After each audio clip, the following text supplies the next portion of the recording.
Bien, muy buenas tardes. Un placer estar de nuevo con ustedes en esta nuestra última sesión de el seminario de filosofía y videojuegos, del libro que hemos estado leyendo de Pop Theology del profesor Liars de Wild, ¿sí? Con lo que queramos pronunciar. El libro que había sido publicado por la Universidad de Ámsterdam en el 2021 y que, bueno, hemos estado leyendo durante la Semana Santa y nos había quedado pendiente un capítulo que terminamos justamente hoy, que son las conclusiones. Y para darle paso a este capítulo, quiero que juguemos un rato, que juguemos este juego. Lo hemos traído en varias ocasiones, es un juego que me gusta mucho. Lo he jugado ya un par de veces, se llama Four Last Thing, como las últimas cuatro cosas. Y bueno, es un juego que tiene una temática religiosa de fondo. Lo habíamos traído hace poco para ilustrar un par de cositas. Hoy lo vamos a jugar un poco más por extenso durante la sesión. Y bueno, así que arranquemos y miramos cómo va.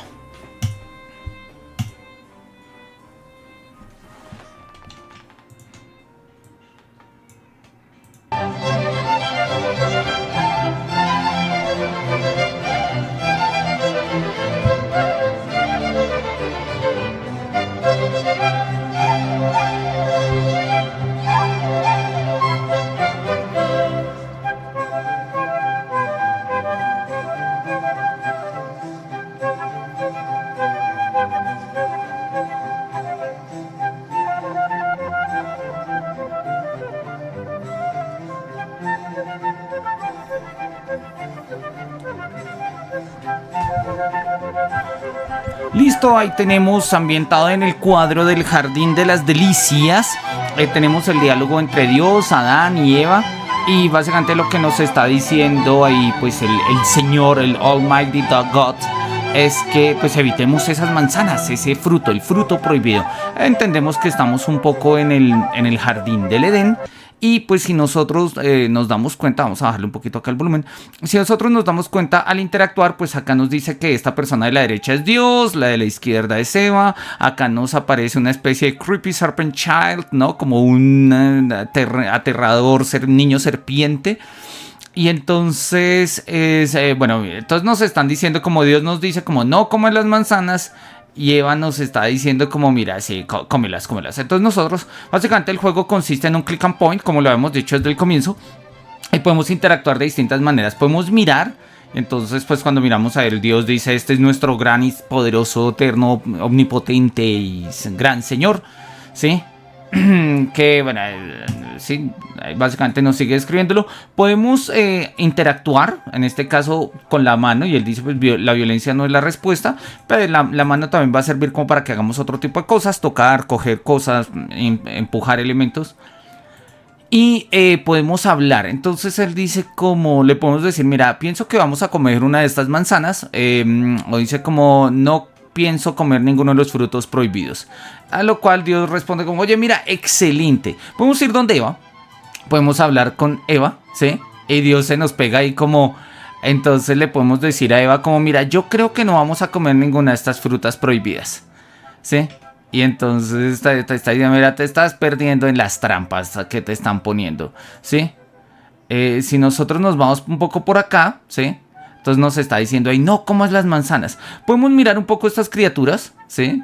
Son unas criaturas del paraíso, unas criaturas un poco extrañas. Él mismo nos dice, ahí tenemos una especie de, tengo una idea, como de ornitorrinco leyendo en el lago y una especie de unicornio sirena, ¿sí? Be reading a tiny copy of Bloodsport by Robert F. Jones. ¿Sí? Bueno, ahí es como la caricaturización un poco de todos estos cuadros del Renacimiento. El juego está lleno de detalles. Nosotros podríamos intentar como coger las cosas. Dicen, ah, mira, esto parece que me va a morder, ¿sí? Entonces Dios nos vuelve a decir, si te comes de fruto de estas manzanas, vas a sentir toda la ira del Dios, es decir, mi ira. Entonces vamos a irle acá en este caso a... que bueno, que sí, que vamos a comer una de las manzanas. Vamos a decirle a Eva. Y Eva nos dice, oye, sí, excelente. Entonces nos acercamos acá al niño serpiente, este creepy serpent child. Lo miramos y dice, mira, este es niño serpiente aterrador que parece estar, que quiere alimentarme con estas manzanas. Podemos intentar hablarle, ¿sí? Y dice, no vamos a extender, a meternos acá como en detalles raros. pero más bien vamos a coger una de estas manzanas. Y entonces dice, mira, yo preferiría coger una manzana fresca y no la que el niño tiene ahí en sus manos. Entonces, bueno, pues podemos dar una última mirada, ¿sí? Podemos coger una de estas manzanas. Y en el momento en el que la cogemos, salen los monstruos, nos aterran y nos despiertan. Todo resultó ser un sueño de este peregrino, ¿sí? De este personaje un poco aterrado por sus propias culpas y pecados y que va atravesando distintas zonas de cuadros, digamos, claramente medievales. De escenarios claramente medievales, renacentistas y demás, y llegamos acá a una iglesia. Llegamos a una iglesia donde pues vamos a pedir ayuda, decimos que nosotros hemos pecado, que hemos hecho cosas terribles y que necesitamos confesarnos inmediatamente. Y nos dicen, bueno, ¿qué pecados has cometido? Todos, los hemos cometido todos. Y allá el sacerdote nos dice, ¡hey, maravilloso! Genial, nos encanta la idea. ¿Todos los 7? ¡Wow, genial! Entonces dice, bueno, pero ¿en cuál jurisdicción has cometido estos pecados? Y él dice, mira, la mayoría en Nuremberg y en Lübeck. Y he cometido también la lujuria en casi todo puerto, ¿sí? Al sur de Oslo. Y él dice como, mira, nos dice ahí como el abad, y el otro, el sacerdote, dice como, mira, oh querido, ya veo, temo que Nuremberg y Lübeck no caen en nuestra jurisdicción, así que no podemos tomar una confesión de tus pecados, de los pecados que han sido cometidos en otra jurisdicción, ¿no? Entonces le preguntamos, oye, pero ¿por qué no? Esto está muy raro, muy loco, ¿no? Seguramente la lujuria es lujuria en cualquier parte. Y él dice, sí, nosotros seríamos capaces de perdonarte, pero en contra de las reglas, ¿sí? Y como puedes ver, tenemos una gran fila y esto es una iglesia muy, muy ocupada y tenemos que seguirnos, pegarnos a las reglas. Entonces le preguntamos, bueno, ¿qué es lo que tenemos que hacer? Y se quedan pensando y dicen como, bueno, podríamos hablarle acerca del vacío legal. Dicen, no, espérate, ¿por qué le vamos a hablar del vacío legal? Y preguntamos, ¿cuál es ese vacío legal? Mira, bueno, pues a ver, lo que pasa es lo siguiente, como acabamos de decir, te podemos perdonar los pecados, pero no podemos but we can't let you confess, pero nosotros no podemos dejar que tú cometas los pecados que han sido cometidos más allá de nuestra jurisdicción. Sin embargo, si cometes cada nuevo pecado de nuevo, cada pecado de nuevo dentro de los límites de nuestra jurisdicción, pues entonces podríamos absolverte por todo. Y dice como bueno, y le preguntamos ¿cómo esperan que yo vuelva a cometer todas las cosas horribles que he cometido? Y él dice, no, mira, no cada cosa horrible, no cada cosa horrible, cada pecado. Una confesión de lujuria cubre todos los actos de lujuria, ¿sí? Cometer una vez cada uno de los 7 pecados capitales en esta jurisdicción, ¿sí? Te permitirá acceder a una absolución absoluta. Entonces decimos, bueno, creo que podemos liderar con esto. Y dice, sí, claro que sí, happy sinning, ¿no? O sea, como un feliz pecado, ¿no? Happy sinning. Entonces, bueno, acá tenemos un inventario en el cual iremos recordando las cosas. Tenemos acá nuestro primer inventario, que es, tenemos que llevar a cabo este tipo de pecados, ¿sí?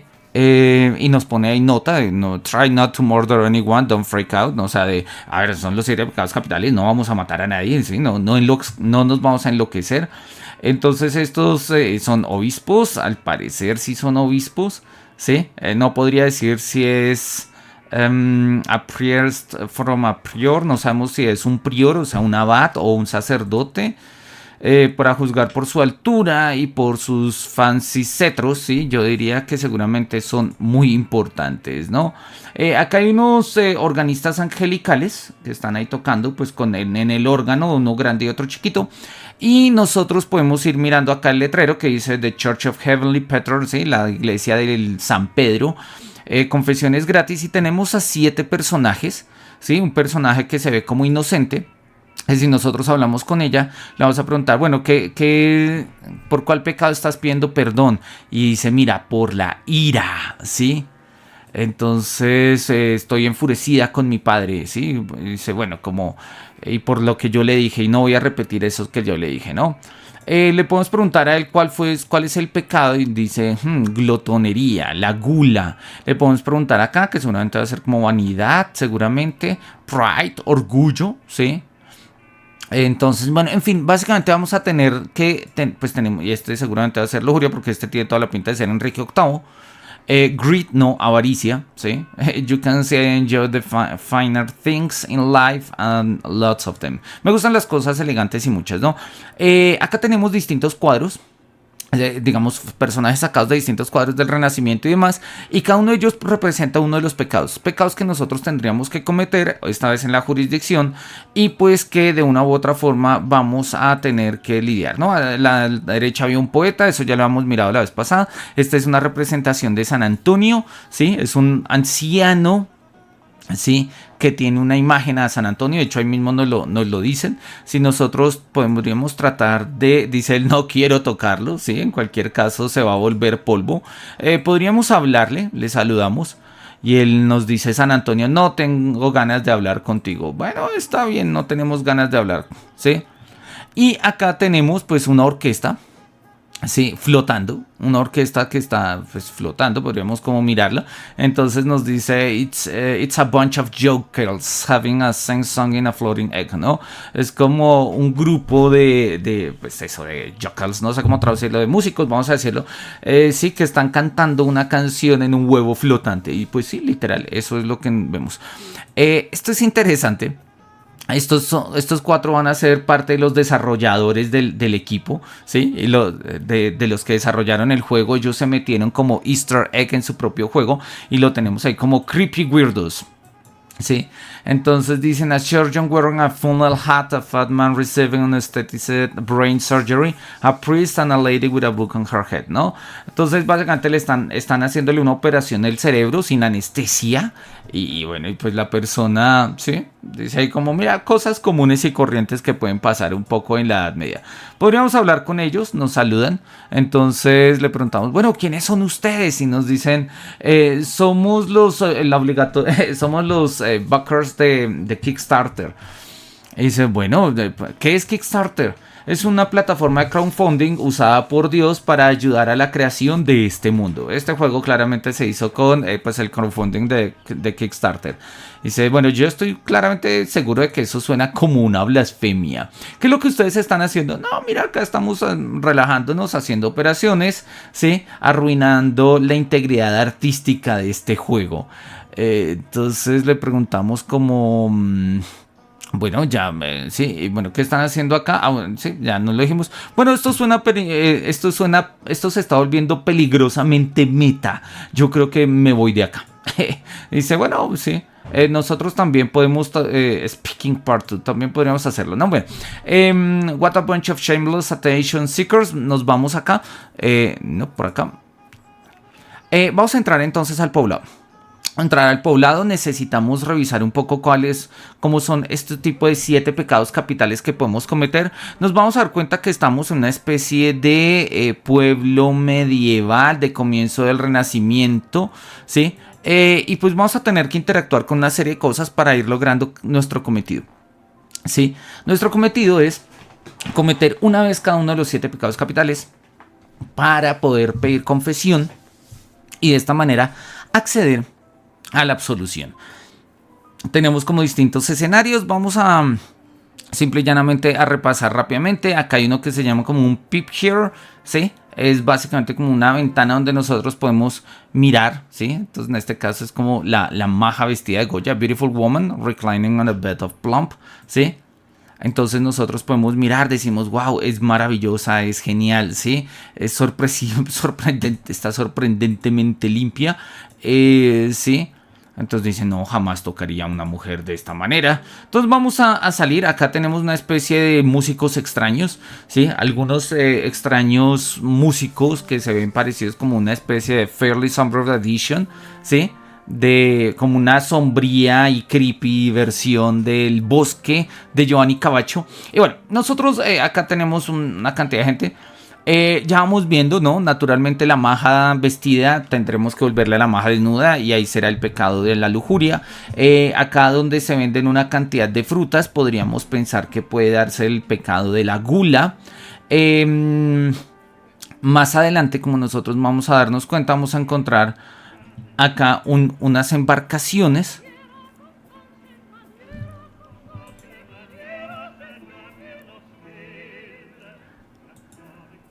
Entonces acá tenemos que hacernos un retrato. Este retrato seguramente nos puede servir para vanagloria, ¿no? Entonces el orgullo, la vanidad. Acá tenemos como un concurso de comida, entonces tal vez el pecado de gula se pueda cometer acá. En fin, nosotros vamos atravesando la ciudad, vamos reconociendo un poco los escenarios. Acá nos vamos a dar cuenta que hay una cantidad de cuadros, ¿sí? Y este cuadro, digamos que en particular esto ya se empieza a volver particularmente curioso, ¿sí? Porque nos damos cuenta que pues hay cuadros un poco de todas las épocas, ¿no? Acá está el tríptico del Jardín de las Delicias, ¿sí? Acá está lo que se llama The Four Last Things, ¿sí? Que es como, dice, una pintura de gente un poco naughty, ¿no? De gente un poco, sí, no sé cómo traducir naughty, sucia, digamos, ¿sí? En sucia, depravada, ¿sí? En círculos. Y tenemos distintas pinturas, ¿sí? Cada una, y pues nosotros tenemos una pintura de esta pintura, sí, una pintura de esta pintura, donde nosotros pues básicamente también lo vamos a mirar. Entonces dice como, bueno, esto es una pintura que se pintó, se hizo alrededor de 1651 y tenemos la fecha abajo. Obviamente no es la misma pintura que el escenario del juego, pero pues básicamente entendemos como el concepto, ¿no? Nosotros podríamos mirar acá, estos son los músicos que están tocando allá en el huevo, ¿sí? De hecho así se llama, es una pintura de El Bosco, The Concert in Deck, el concierto en el huevo. Y pues nos vamos a dar cuenta que muchos de los escenarios que nosotros podemos ver en el juego, pues están traídos claramente de estas pinturas, ¿no? Entonces acá tenemos como San Jerónimo en el desierto, ¿sí? Nosotros vimos a uno que parecía más bien como San Antonio. Acá habíamos visto un cuadro de Víctor Carpaccio, ¿sí? Y bueno, nosotros podemos, acá está, si no me falla, este era Enrique VIII. No, claro que no. Lucas Canache de Junger. Mira, yo juraba que este era Enrique VIII. Bien, tenemos distintas pinturas y podríamos mirarlas un poco todas, ¿no? Y digamos como que cada una tiene su interés y va mostrando un poco como el asunto y nos va mostrando los distintos elementos y escenarios del mundo del juego, ¿no? Esto es de Bruegel el Viejo, la Torre de Babel. Es una de las representaciones, digamos, más típicas y conducidas de lo que pues, nos cuenta el relato bíblico. Y pues este es el juego, digamos que esto es lo que nos va a mostrar un poco como el escenario del juego. Esto es una pintura muy famosa del Bosco, si no me falla, está en el Museo del Prado en Madrid. Y se llama Los 7 pecados capitales y las últimas 4 cosas, ¿no? Recordamos que el juego se llama justamente así, The Four Last Things, ¿sí? Entonces acá tenemos alrededor del círculo, ¿sí? Digamos como cada uno de los pecados, que Cristo está en la mitad, alrededor pues de lo que digamos en forma de círculo alrededor de la figura de Cristo, tenemos cada uno de los pecados capitales, ¿sí? La ira, la lujuria, la envidia, la avaricia, en fin, la gula y demás. Y pues tenemos ahí como las The Four Last Things, ¿no? Que hace referencia un poco, digamos, a todos estos elementos de la cosmología cristiana y demás. Vamos entonces a darnos cuenta que pues esto es como una especie de mapa, ¿sí? Pero que al mismo tiempo nos va a servir como de pistas, ¿no? Entonces acá lo vemos como la maja vestida, la maja desnuda, ¿sí? Demás. Uno podría decir como, mira, vamos a llevarnos el cuadro. No nos lo vamos a llevar. Podríamos hablar con estos críticos de arte, ¿sí? Podríamos o simple y llanamente salir. Vamos a salir como para avanzar un poquito, digamos, en el escenario que quiero que recorramos. Acá podemos subir un poco a la torre. Aun cuando pues digamos que esa va a ser como de la parte final del juego, donde nosotros acá podemos mirar unas nubes y podemos hablar a las nubes tratando de pedirle ayuda a Dios, ¿sí? Entonces le decimos como, mira, perdóname Dios porque he pecado, ¿sí? Y es como obviamente no hay respuesta. Entonces no sé, podemos hablar y decir como, bueno, si me puedes oír, dame una señal. Pues no hay una señal muy clara. Entonces podemos decir, mira, estimado Dios, querido Dios, por favor, hazla a las personas buena con los animales. Muchas gracias. No hay respuesta. Entonces podemos incluso llegar como, ay, mira, ¿sabes qué? Este mundo es horrible, Dios. No sé cómo fuiste capaz de crear esto. De verdad. ¿Sí? Y entonces como, what the fuck? ¿Sí? Entonces no hay como una respuesta obvia. Ok, entonces ahí lo tenemos. Bueno, pues está bien. Entonces bajamos de la torre. Ahí vamos a darnos cuenta que el final del juego se va a desarrollar precisamente por ahí. Y bien, entonces nosotros tenemos acá como una serie de pues de distintos escenarios que tendremos que ir, con los cuales tenemos que ir interactuando para poder desarrollar, digamos, las misiones. Que las misiones, como ya lo dijimos, pues es básicamente cometer cada uno de estos pecados. No necesariamente en ese orden, ¿sí? Por ejemplo, acá podríamos competir por quién come más. Entonces decimos, hola Pony Old Man, ¿sí? ¿Estás listo para el reto del Pie King, del Rey del Pie? Entonces preguntamos cuál es el premio. Entonces dice, bueno, es en el extraño evento de que tú llegases a vencerme, ¿sí? Ganarías el título y te volverías el nuevo señor del Pie. ¿Sí? Y pues obviamente recibirías el derecho a el ridículo y a la vergüenza en muchas maneras, ¿no? Entonces, bueno, ¿cuáles son las reglas? Entonces hay dos personas, dos pies, ¿sí? La primera persona que se coma el pie es el ganador. Entonces decimos, bueno, yo quiero participar. Entonces dicen, excelente, pero necesitamos 7 centavos. Entonces decimos, no tenemos. Y dice, bueno, pues cuando lo tengas, vuelves. Entonces ya sabemos que necesitamos conseguirnos los 7 centavos para poder participar en el torneo de la gula. ¿Dónde nos los vamos a conseguir? Oye, bueno, hay muchos caminos, hay muchas formas, tenemos como que ir interactuando y más. El juego digamos, tiene un preciosismo de escenarios como lo estamos mirando del Renacimiento, ¿sí?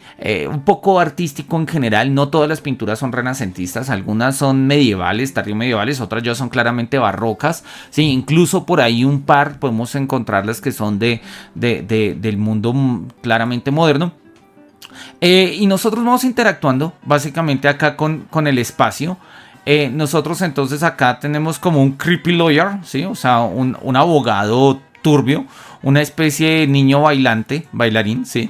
Entonces dice, mi único punto de referencia de esta imagen del bebé bailando es la Whimsical Lights, ¿sí?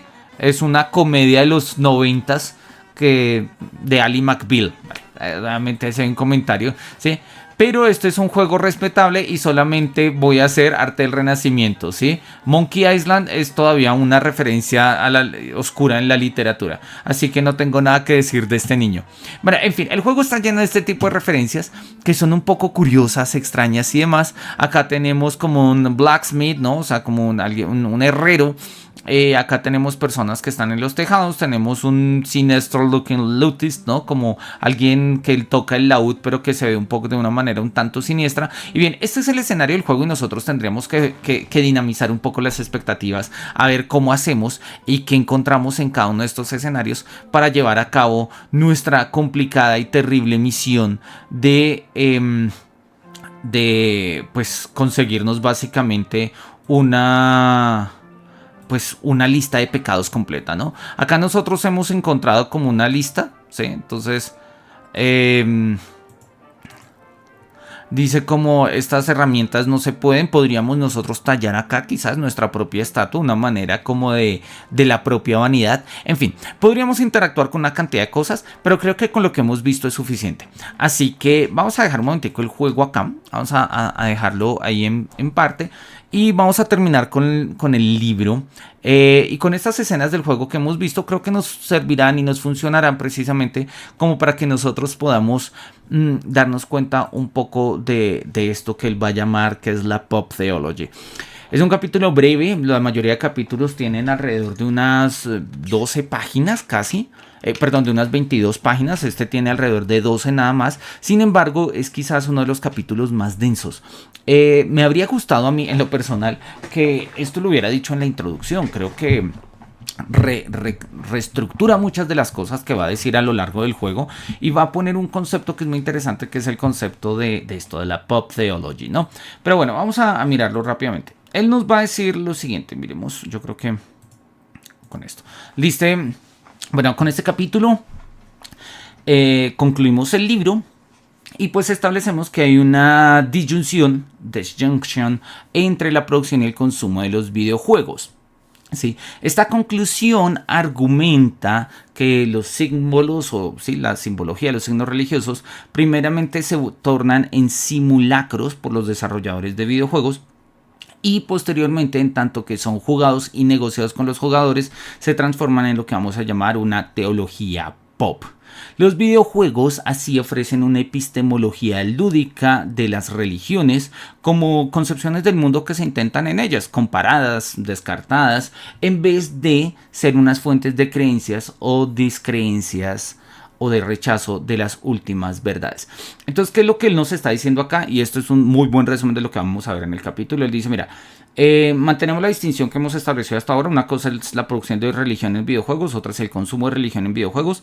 En términos específicos, vamos a decir que la producción de religión en videojuegos funciona en términos de simulacros, ¿sí?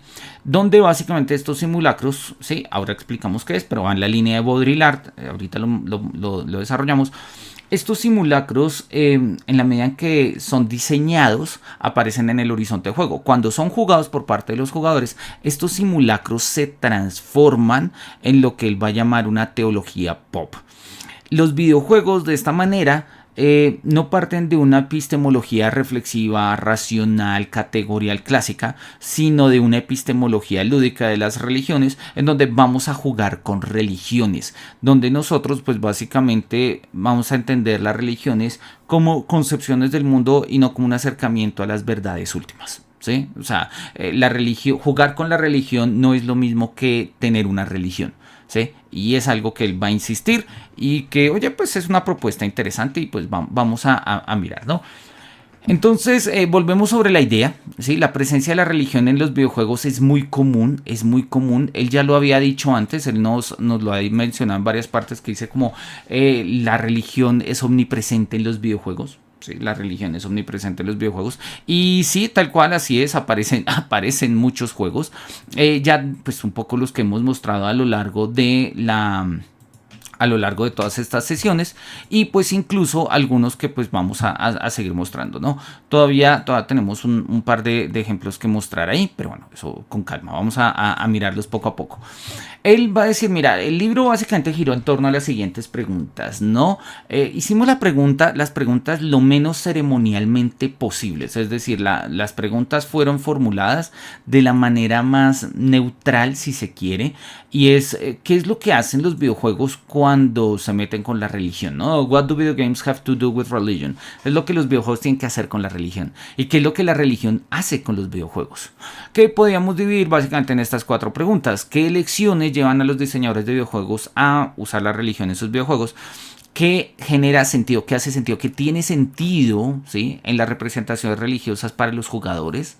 Y tratando de mirar las consecuencias de estas preguntas, nos preguntamos en la conclusión, ¿cómo podríamos teorizar la aparición de la religión en la gran industria cultural pues, secularizada de Occidente? ¿Sí? Y finalmente, what kind of religious change? ¿Sí? ¿Qué clase de cambio religioso implica esto? Y entonces, pues bueno, es un poco lo que vamos a mirar, ¿sí? Entonces, justamente este es un poco el punto. Este es un poco el punto que queremos, como digamos, entrar y abordar. Vamos a mirarlo. Él va a reconstruir la distinción de la producción, consumo y la disyunción, o sea, la disyunción que hay, o sea, digamos, el carácter separado que existe entre la producción de videojuegos y el consumo de videojuegos. Y nos va a reconstruir un poco las tesis de los distintos capítulos. En el capítulo 2, ¿sí? Que es como por qué los diseñadores incluyen videojuegos ¿por qué los diseñadores incluyen la religión en los videojuegos? Él dice, pues porque la religión es completamente marketeable, o sea, y él lo dice, así termina el capítulo, religion sells, ¿no? La religión vende. ¿Sí? Y la religión vende en muchos sentidos. Y uno de los sentidos en los que vende la religión es en esto, en una especie de nostalgic belonging without believing, ¿sí? En un sentido nostálgico de pertenencia sin creencia. Eso lo hemos visto, él muestra uno de los juegos favoritos que ha citado todo el tiempo en Assassin's Creed, y es cierto, Assassin's Creed nos permite a nosotros jugar en distintas épocas, ¿sí? Reconstruye historiográficamente, arquitectónicamente, ¿sí? Los vestidos y demás, los escenarios de la época, y pues da una sensación nostálgica de que podemos pertenecer ahí, así nosotros no creamos en el mundo ni en el mundo religioso que sirve como trasfondo para contar estas historias. Entonces podemos jugar Assassin's Creed 1 y nos parece maravilloso meternos en la tercera cruzada y hablar de los asesinos y de los musulmanes y de los cristianos y de Tierra Santa y de Damasco y Acre y Jerusalén y todo eso. Pero en el fondo es como una nostalgia de una ciudad que no conocimos, que no vivimos, pero que está ahí. Que está ahí y que nosotros podemos entrar, jugar con ella, interactuar con ella, pero sin compartir las creencias que ello implica. Entonces sí, es un sentido nostálgico de pertenencia sin compromiso con la creencia. Y eso es uno de los motivos más fuertes, ¿no? En el capítulo 3 nos habíamos preguntado por qué los diseñadores independientes incluyen la representación de elementos religiosos en los videojuegos. Y lo que él nos va a decir acá básicamente es lo siguiente. Él dice, mira, los videojuegos los videojuegos independientes incluyen la religión básicamente porque es una especie de repositorio de símbolos comunes. Él lo dice ahí, commodification of religious things, ¿no? Entonces, muchos juegos independientes ponen elementos religiosos porque pues hacen parte del lenguaje que nosotros hablamos y pues ahí están y pues los usamos y ya está, y no necesitamos inventarnos lo que ya está inventado, entonces pues ya lo usamos fácil, ¿sí? Y obviamente, como le habíamos dicho antes, en tanto que la religión vende y en tanto que el lenguaje que manejamos común pues es un lenguaje religioso, pues funciona a las mismas maravillas, así que no vamos a tener objeciones. Listo. Y ahí termina como la primera parte del libro, que es cómo producimos religión, ¿no? O sea, la parte de production. Luego miramos la parte de consumption, o sea, de cómo consumimos religión, que son los capítulos 4 y 5. Y él va a decir, mira, en principio la religión la podemos, o sea, por parte del jugador, la consumimos como en 4 perspectivas. O podemos rechazar la representación religiosa en los videojuegos y decir como, mira, el contenido religioso no se adecua digamos, a escenarios de videojuegos, y al revés, los escenarios de videojuegos no deberían ni podrían contener un elemento religioso.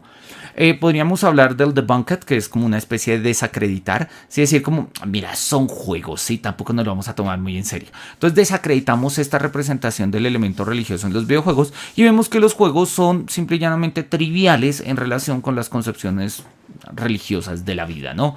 Podemos debatir, que esa es la tercera postura, podemos debatir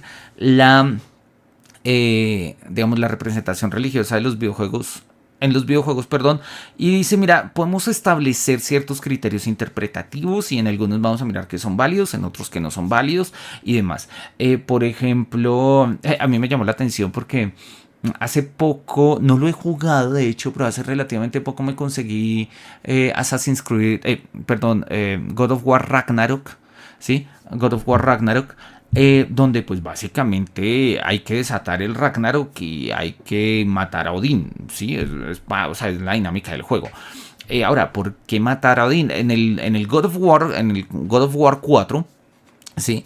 Digamos en este reboot de la saga, si se quiere, nosotros, ambientado en la mitología nórdica, nosotros nos damos cuenta que Kratos ha dejado atrás el pasado de los dioses griegos, ha ido al norte, se encuentra con otros dioses y bueno, y allá se va a encontrar con una cantidad de problemas, pero en el fondo Kratos no quiere tener nada que ver con los dioses y termina metiéndose con ellos porque pues es Kratos, es God of War, es parte de su destino y demás.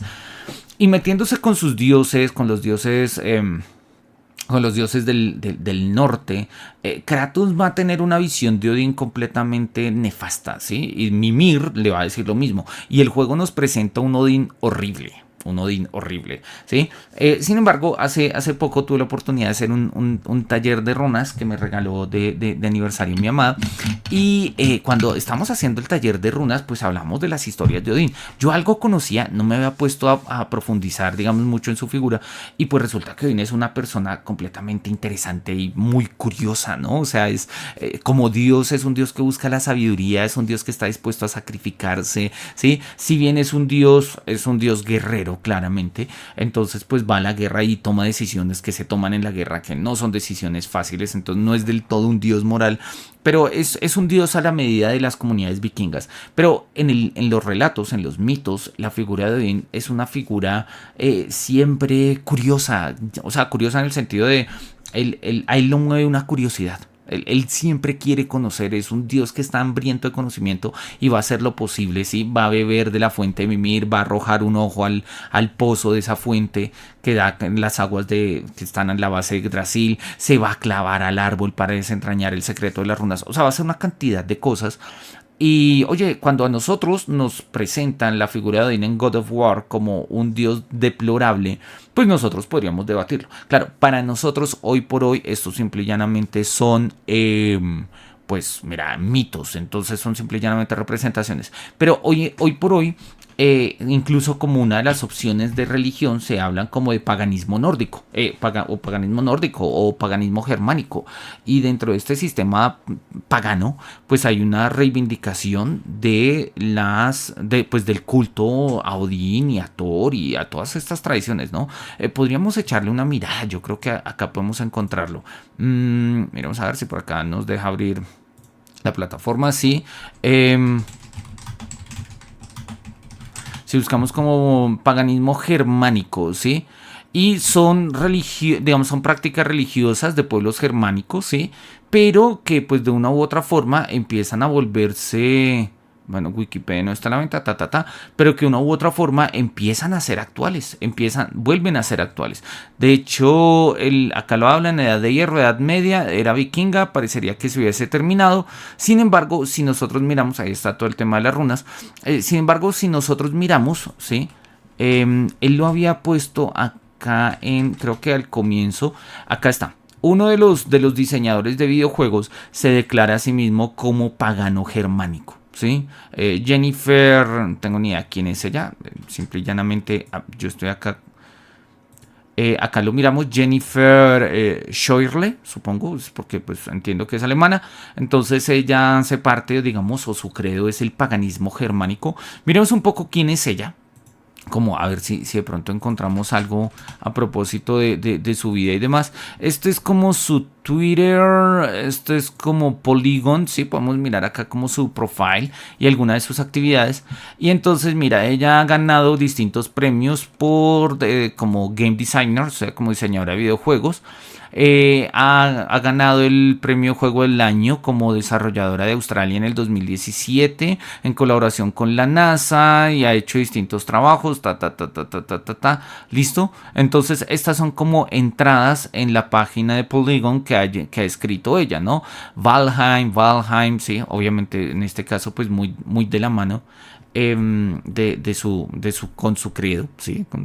Su creencia, digamos, como paganismo nórdico.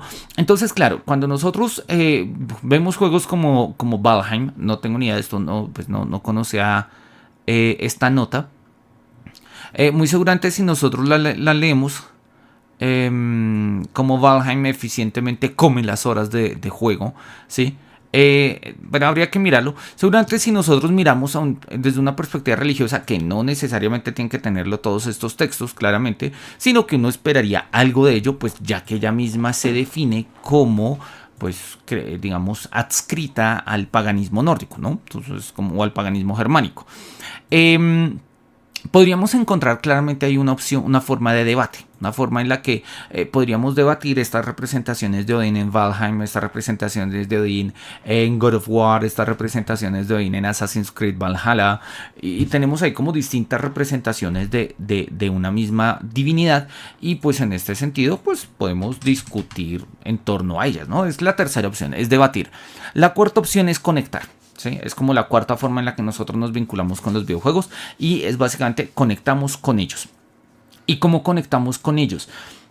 Pues conectamos un poco con, como la categoría que él está usando, con la concepción del mundo que está plasmada en el juego, y de esa manera nosotros pues dejamos que la religión del juego o el elemento religioso del juego o su representación religiosa nos permee y tenemos o sacamos o entresacamos o inventamos, ¿sí?, sentidos religiosos al margen del juego, pero que provienen del juego.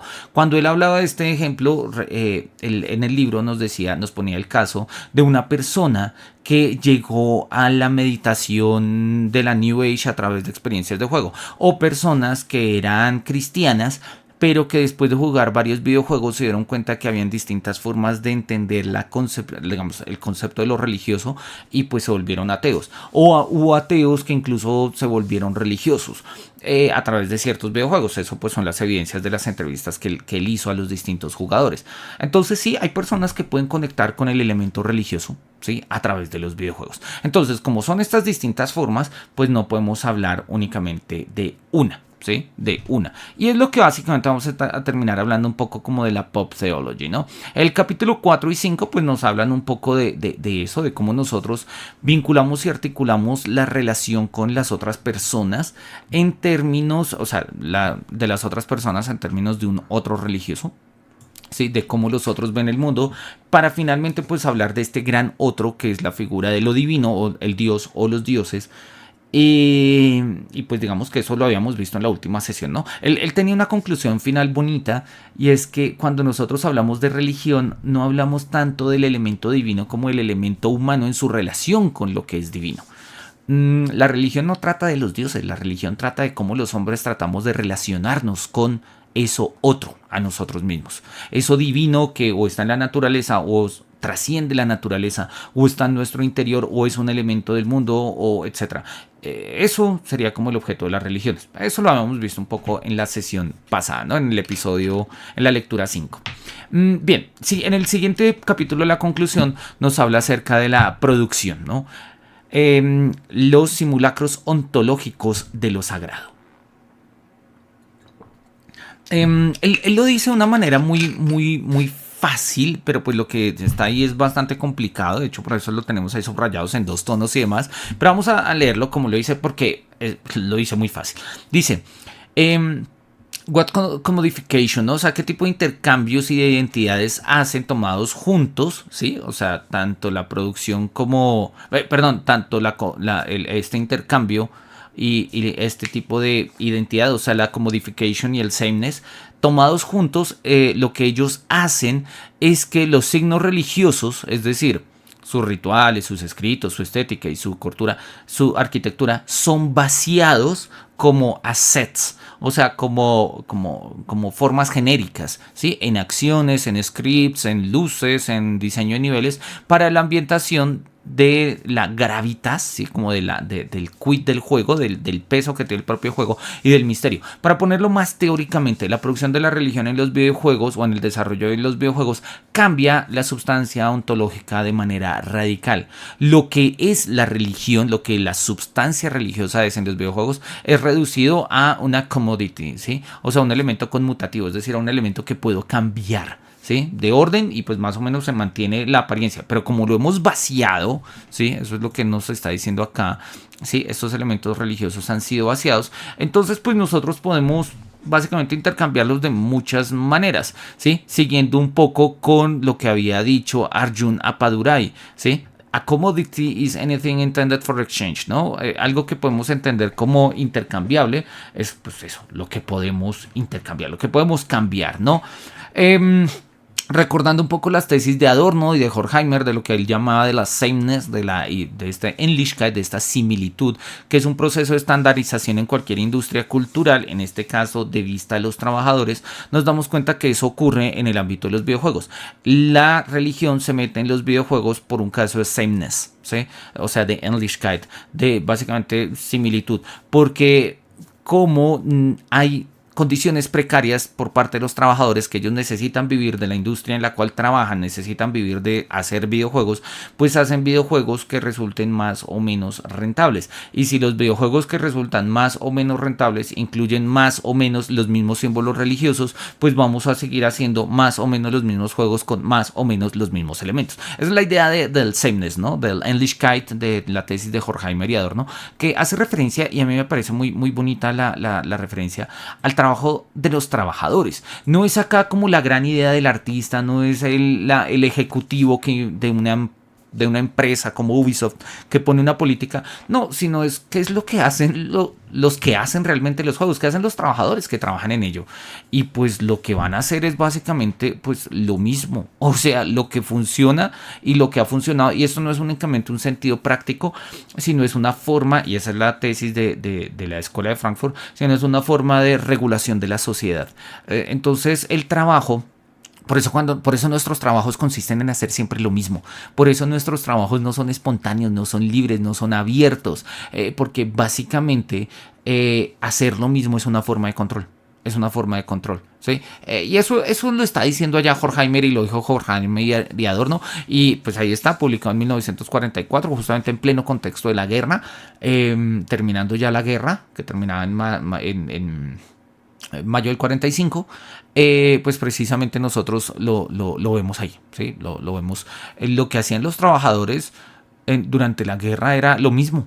Sí, o sea, lo mismo en el sentido de no había una opción de que el trabajo fuera emancipador. Y ese famoso letrero un poco horrible que estaba en la entrada de los campos de concentración, ¿sí? Que decía Arbeit macht frei, ¿sí? El trabajo libera, era una ironía de mal gusto, ¿sí? Arbeit macht frei, ¿sí? Que se encuentra en la entrada de todos los campos de concentración. Obviamente el más famoso es el de Auschwitz, porque pues es de los campos de concentración más famosos, pero básicamente pues en todos los campos de concentración está, ¿no? Hay un campo de concentración relativamente cerca de Berlín que se llama Sachsenhausen, creo que se escribe así. Sí, tal cual, Sachsenhausen. Y ahí está, ahí lo tenemos. Es un campo de concentración que, como se conserva, está muy cerca de Berlín. Está pues en Sachsenhausen, ¿sí? Que es un pueblito que queda muy cerca de Berlín. De hecho, si uno coge el tren dentro del sistema urbano, uno compra el ticket C, o sea que salir un poquito a las afueras de Berlín, uno llega allá y pues puede entrar y demás, y es una experiencia significativa. Si algún día tenemos la posibilidad de ir allá, valdría la pena como un ejercicio de pues de sensibilización humana, de memoria histórica y oye, de reflexión de eso que nos está diciendo Adorno y Horkheimer acerca del trabajo. La idea de que el trabajo libera. Repito, había una concepción un poco rara de lo que es el trabajo en el contexto del nacionalsocialismo, ¿sí? Si bien la perspectiva socialista, sobre todo desde las tesis de Marx, Engels y Marx, ¿sí? Habían puesto el trabajo en un nivel superior, ¿sí? Recordemos que para el cristianismo el trabajo es una especie de castigo, ¿sí? O bueno, así se leyó tradicionalmente durante mucho tiempo, a tal punto que las personas que, pues de hecho así lo dice la Biblia, ¿no? Ganarás el pan con el sudor de tu frente, o sea, había que trabajar. Las personas santas no necesitaban trabajar, ¿sí? Porque no tenían necesidades que suplir, entonces las personas santas podían ayudar por semanas y podían vivir sin aguantar frío ni calor, etcétera. Hay testimonios de todos esos ejemplos por allá en la literatura medieval. Claramente el trabajo se ve como un ejercicio de esfuerzo y demás. Pero el hecho de que el trabajo consista en hacer siempre lo mismo, esto es algo propiamente del mundo moderno, propiamente de una instrumentalización de la razón, y pues esto es algo que básicamente castra, ¿sí?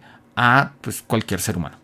Lo había visto también Camus en el mito de Sísifo, cuando muestra que el trabajo de Sísifo es el trabajo absurdo, es hacer siempre lo mismo sin llegar a nada, y por eso muchos de nuestros trabajos actuales pues tienen que ver con eso, por eso Sísifo, como era absurdo, es el héroe de nuestro tiempo, va a decirlo Camus, no en estos términos, pero sí, pero va por ahí.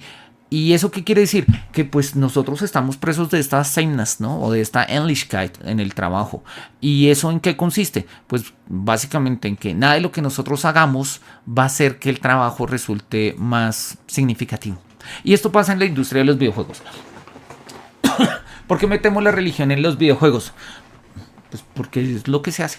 Es lo que se hace, ¿sí? Es este uno impersonal heideggeriano, ¿no? Se hace, se escribe, se diseña, pues lo metemos. Entonces, pero hay apuestas específicas, concretas de videojuegos que dicen vamos a tener un elemento religioso con los cuales, no sé, vamos a ser militantes o con los cuales vamos a establecer una crítica o con los cuales vamos a ampliar el espectro de lo religioso a los mundos virtuales, ¿sí? A tal punto que podamos tener como, no sé, espacios de oración, espacios de encuentro, espacios de sanación, espacios de consuelo en escenarios biológicos. No, pongamos simplemente un monje que es un healer, o sea, una persona que nos sana y pues nos ayuda con eso. Y sí, eso es lo que se ve. Ahora, no está mal, pero pues es eso. Entonces, justamente es la tesis de él. Los videojuegos van a crear simulacros. O sea, en términos de diseño, lo que hacen los diseñadores con la religión es crear simulacros. El concepto de simulacro está tomado calcado de Baudrillard. De hecho, ahí lo cita Baudrillard. Y él lo dice, no, mira, un simulacro es una cierta, muy específica clase de signos que se divorcian de su original, ¿sí? Llevando, en la mayoría de los casos, o en el caso de lo sagrado, el mismo sentido. Entonces, ¿qué es lo que pasa? Y esto lo podemos ver en distintos ejemplos, ¿no? ¿Qué es lo que pasa? Si yo tengo un juego en el que, no sé, por ejemplo, pensemos un juego como, no sé, se me ocurre Castlevania porque me gusta Castlevania y pues, ¿por qué no poner de ejemplo Castlevania, no? Entonces, pongamos, por ejemplo, Castlevania, el juego de cuando Gabriel transforma la cruz, ¿sí? O adquiere la cruz de Gandolfi. Miremos, por acá habrá algún escenario. Bueno, este es muy bueno. Este es muy bueno. De hecho, vamos a ver. Pero vamos a ponerlo acá como... Vamos a subirle el volumen.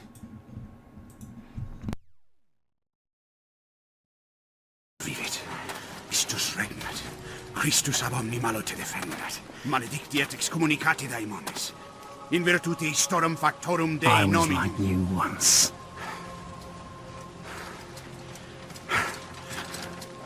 But your God showed me another path. Messias, Emmanuel, Soter, Sabaoth, Hagios, Inkiros, Athanatos, Jehovah, Adonai. That's why the power of your God cannot destroy. Because I am his chosen one. Ubi fuerunt haec nomina et digna Dei. Praecipimus vobis, ad quaeligamus vos ut non habietus. Ut statum per pestem, nec per aliquod, quod eamque maleficium nocere incantationem neque, in anima nec in corpore.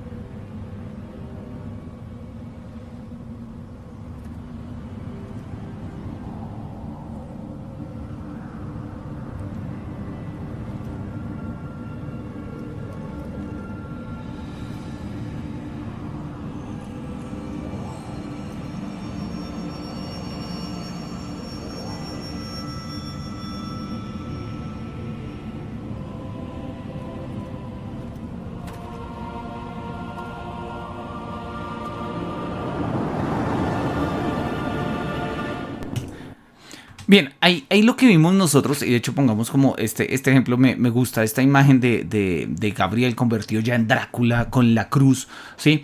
El sentido de la cruz en el cristianismo es claro, es patente, significa redención, significa salvación, victoria sobre la muerte, todo ese tipo de cosas que significan y que hemos hablado en Semana Santa y en estos días y más. Pero acá la cruz se vuelve un amuleto. Sí, se vuelve un amuleto o sea, un amuleto en el sentido más literal del término. Es un algo sobre el cual hay un poder mágico que si yo logro desatarlo, me hago acreedor a ese poder. Punto. Eso es lo que entendemos por un amuleto. Y así funciona la cruz al comienzo. De hecho, cuando está el guardián acá, cuando está este guerrero de la luz con... denme un segundo. Por alguna razón se saltó... a veces, no sé por qué me está pasando esto. el Mozilla a veces se me queda ahí como congelado cuando, no sé, creo que es... No, yo juraba que era la actualización de Google, del OBS, pero todo parece ser que es una actualización más bien de Mozilla, que como que se actualizó y ahora tengo problemas cuando lo quiero compartir con el OBS. Pero bueno, no pasa nada, vamos a compartirlo desde acá. Vamos a compartirlo. Bueno, ahí ya me había cargado, bueno. Ahí está pintado, listo, no pasa nada. Ahí lo tenemos. Tenemos al guardián, al caballero de la luz con la cruz. Pero la cruz en este caso, repito, se ha vuelto un amuleto. Es simple y llanamente un simulacro. O sea, no es el símbolo, o sea, no tiene el referente profundo que tiene en el cristianismo y por lo general en el catolicismo la cruz. Aun cuando en el catolicismo también se crean este tipo de simulacros. Cuando se toman los símbolos como sus realidades, ¿no? Es algo que Lutero nunca entendió muy bien y que sobre todo el protestantismo posterior siempre le ha peleado al catolicismo, esa idea de los sacramentos y de los sacramentales y del agua bendita y aceite bendito y cruces benditas y escapularios benditos, porque dicen, no, es que lo que pasa es que la gente deposita la fe en las cosas y pues teológicamente eso no es así, pero se ve así y hay gente que se comporta así y oye, ¿por qué no? Pues la historia de la religión empieza con el animismo y el animismo es darle poder espiritual a cosas materiales, entonces pues sí, también, o sea, ese tipo de cosas pasan. Entonces claramente esto hace lo que nos está mostrando el profesor De Wild, pues está diciendo esto, ¿sí? Los juegos crean simulacros en el horizonte de unos significantes, o sea, unos símbolos que nosotros entendemos, pero los vacían de su significado religioso. Y de un momento a otro, pues eso es lo que pasa con los simulacros, ¿sí? El simulacro se desprende de la realidad, existe por sí mismo al margen de la realidad e incluso, y esa es la tesis de Baudrillard, llega a reemplazar la realidad.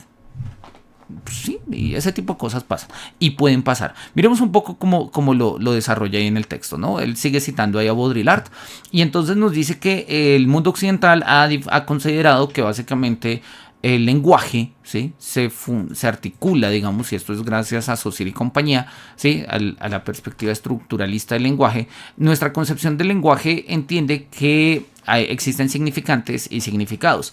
El significante en este caso pues son eso, las palabras o la pintura de un árbol, de un barco, ¿sí? La plétora de signos y objetos que significan Jesucristo, Shiva y más. Y el significado es pues literalmente un árbol, o sea, literalmente no, o sea, es lo que es el árbol, el barco, Cristo, Shiva, etcétera. Y él va a decir el mundo contemporáneo, el mundo actual, y esto es claramente del contexto de la posmodernidad, aun cuando es debatible, pero es una de las tantas formulaciones, ya no se necesita el significado, con el significante basta. ¿Qué significa esto? ¿O cuál es el punto? Pues que básicamente, y él lo va a decir acá de una manera muy puntual y muy lúcida, los signos religiosos en los videojuegos funcionan como tales. Ellos son significantes que no necesitan de un significado. Entonces, ¿existe la cruz de Cristo en Castlevania? Sí. ¿Pero aparece en algún momento Cristo? No. ¿Y significa algo cristiano? Más o menos. En sentido estricto, no. Pero pues ahí está. Y si es una cruz, pues es cristiano por pura metonimia de símbolos. Entonces lo que él nos está mostrando es justamente qué es lo que hace la religión con los videojuegos. Lo que hace es volverlas simulacros. O sea, los separa sus significantes de sus significados. O sea, separa el significado de la realidad, el significante de la realidad. Nos quedamos con el significante. Hacemos del significante un mundo completo de sentido. Eso, pues como lo decíamos hace un rato, los vaciamos de contenido. ¿sí?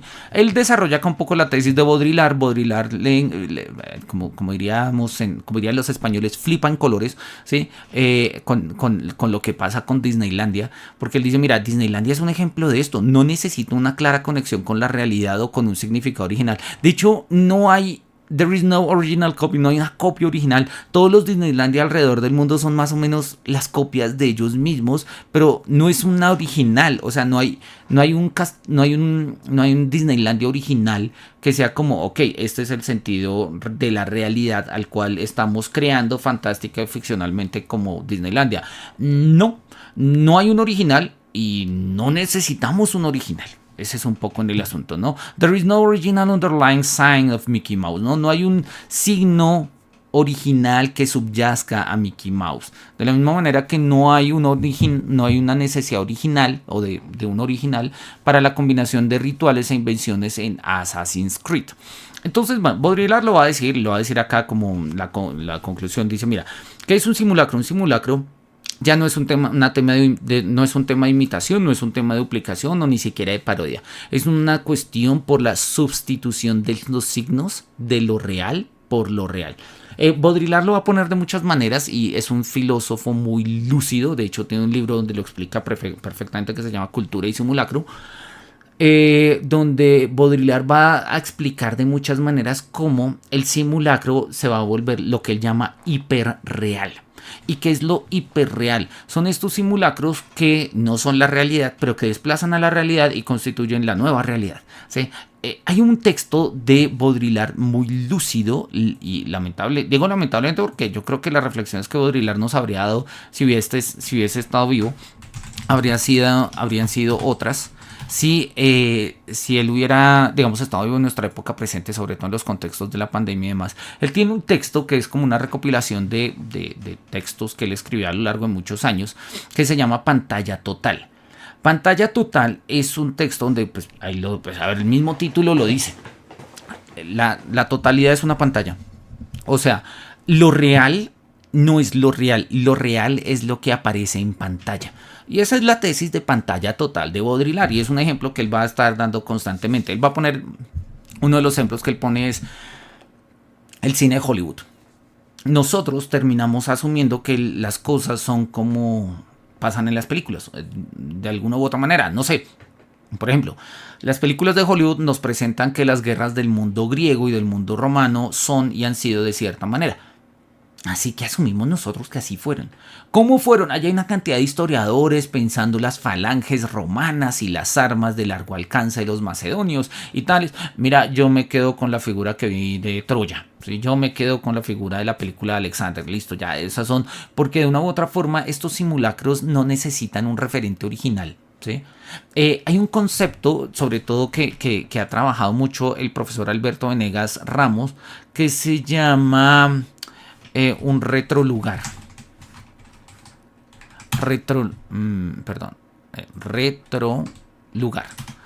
Retrolugar. El concepto de retrolugar que está trabajado, de hecho él lo dice, a ver, miremos a ver qué nos dice acá en Twitter. Me inventé un concepto retrolugar y me publicaron la defensa de esta idea. Aquí les lo presento en formato breve. Retrolugares, escenas imaginadas del pasado de la cultura popular en el videojuego. Listo, chévere. Esto es mayo del 2018. Es un concepto que a mí me gusta. No es nada original ni nada por el estilo, pero como concepto es muy lúcido para explicar lo que nosotros queremos mirar. Y lo que él está pensando, a ver, no apareció acá. Bueno, luego lo buscamos. El concepto de retrolugar es básicamente la idea de cómo nosotros nos hemos representado tantas veces un lugar histórico o un hecho histórico o una circunstancia histórica que para nosotros es así. Y nos pueden llegar los diseñadores, los historiadores o diseñadores del pasado, todo tipo, no es así, no dice como fue así. Mira, ejemplos de eso, digamos, Él va a poner muchos, ¿no? Y uno de los que a él más le gusta, porque además escribió su tesis doctoral sobre el tema, es la Segunda Guerra Mundial. Nos hemos representado tantas veces en videojuegos, en novelas, en películas, en series, en fotos y demás, cómo fue el desembarco en Normandía, que ya nosotros sabemos cómo fue el desembarco en Normandía. Es una misión que aparece en cada Call of Duty, ¿no?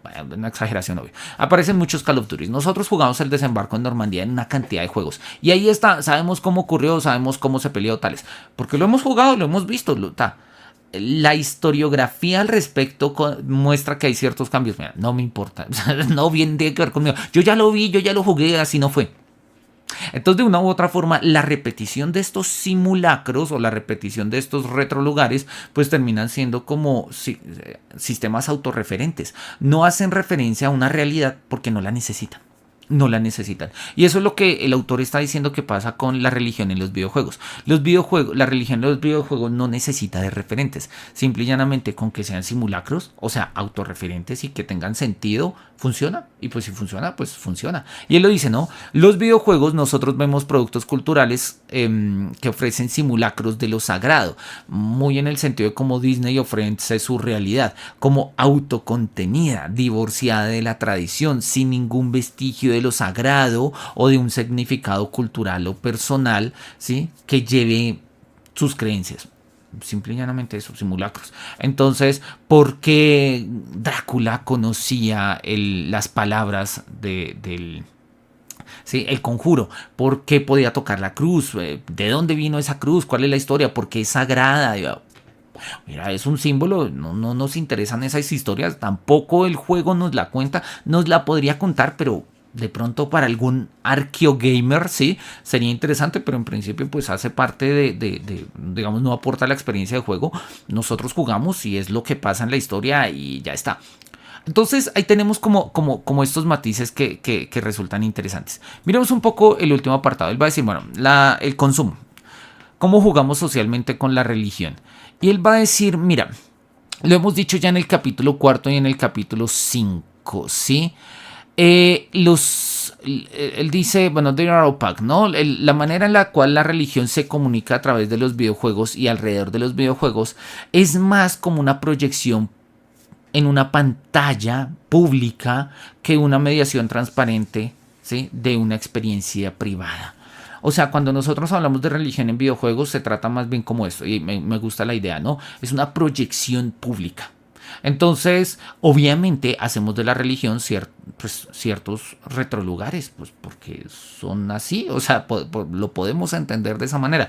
Entonces, no sé, por ejemplo, las religiones vikingas eran religiones guerreras, así que cada vez que nos imaginamos un vikingo tenemos que ponerlo guerrero, y cada vez que nos imaginamos un vikingo tenemos que pintarlo un poco como Ragnar nos mostró que se pintan los vikingos, que se maquillan los ojos, que se ponen cosas en la cara, que andan con abrigos, que tienen hachas y escudos. ¿Hay evidencia histórica de esa? Sí, pero también la evidencia histórica va por otro lado. Pero mira, no me interesa porque a nosotros lo que nos llama la atención cuando queremos ver una representación religiosa, ¿sí? Es justamente eso, la proyección en la pantalla. Pensémoslo, por ejemplo, en el caso que hemos visto hace unos días del juego de Blasphemous. Cuando nosotros hablamos de Blasphemous, Blasphemous es un juego con una teología de la culpa total. Y eso es profundamente cristiano, o sea, una noción de la culpa. En la culpa nací, pecador me concibió mi madre, dice por allá el Salmo 50. Sí, ahí está, una teología de la culpa. Pero en el cristianismo, al igual que en el judaísmo, al igual que en cualquier religión, al lado de la culpa está el perdón. De hecho, son mecanismos que una religión únicamente de la culpa sería insostenible. Pero así funciona Blasphemous. ¿Y por qué funciona así? Porque nosotros entendemos el lenguaje de la culpa. Porque más allá de la religión, nuestras sociedades se sienten profundamente culpables. Y más allá de nuestra sensación, esto es una disposición estructural de la manera en la que nuestras sociedades, lo va a decir Byung-Chul Han en La Sociedad del Cansancio, ¿sí? Estamos tan digamos, volcados a explotarnos a nosotros mismos, que nos sentimos culpables y no logramos lo que nosotros queremos y lo que nosotros buscamos y lo que nosotros estamos haciendo. Pues la culpa hace parte de un elemento profundamente interiorizado. La hemos desacralizado, la hemos, si se quiere, secularizado, pero culpa es culpa. ¿Sí? El juego lo que hace es exponer esa culpa, una culpa total, una culpa sin redención posible. ¿Sí? Bueno, en los nuevos finales ¿sí? En el nuevo final que salieron con los contenidos descargables hay un tercer final, pero en los dos primeros la culpa permanece. La culpa permanece. Y es una reflexión profunda acerca de lo que significa la culpa. Y claramente la culpa es un concepto religioso, pero acá la hemos desacralizado y la ponemos en una pantalla pública. Claro, la volvemos a colorear con contenidos religiosos, pero repito, ninguna religión de peso habla de una culpa que no se pueda perdonar.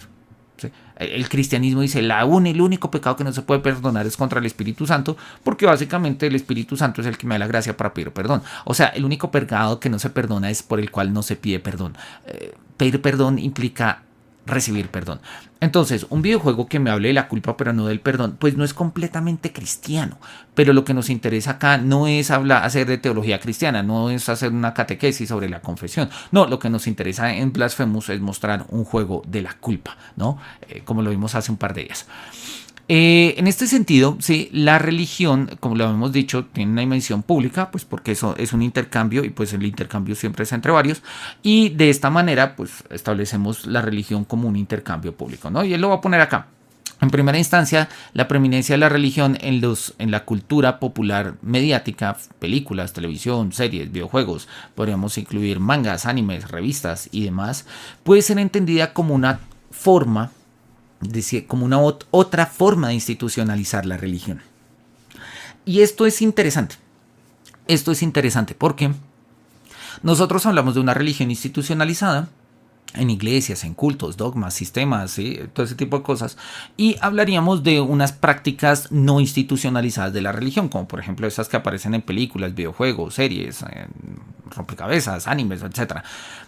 Y él va a decir, podríamos pensar que se está institucionalizando de otra manera, ¿no? Y va a poner la discusión que ya hemos visto entre Luckman y Besseke, donde Besseke, mientras que Luckman dice la religión se vuelve algo privado, ¿sí? La religión se vuelve como, ya lo hemos hablado, es el teorema de la secularización, la religión ya deja de ser algo público y se vuelve privado. Besseke va a decir, pero no, tampoco es tan privado, ¿sí?